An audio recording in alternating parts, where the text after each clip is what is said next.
If you've ever talked to a real estate agent or even a mortgage lender, probably one of the questions that you've asked, it's the question that I get asked all the time, is this a buyer or a seller's market? So what does that mean? That basically means, is the market more favorably rewarding buyers or sellers? Are buyers getting the homes that they want at the prices they want to pay?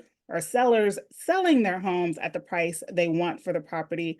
Or in other words, who has more leverage? So I'm going to show you just a really quick breakdown of the market.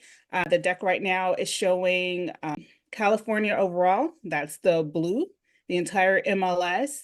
And then Southwest Riverside County, which is the red line. And then Murrieta, which is where I live, work, and play, is here shown in the green.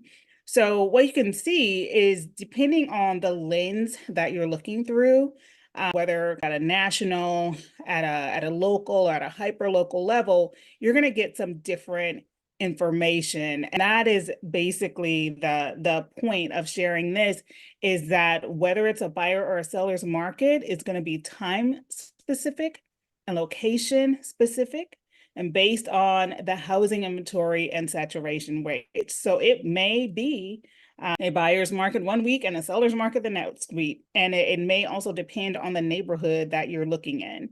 So right now, what I can say for Murrieta, California specifically, is we're in a balanced market with lower buyer activity. And what that means is the market does not favor either buyers or sellers. But with the smaller buyer pools, buyers do have more options and sellers are more willing to offer reasonable concessions. So when you see a headline that says, oh, it's a buyer's market, you need to look at the data. Does the data prove it?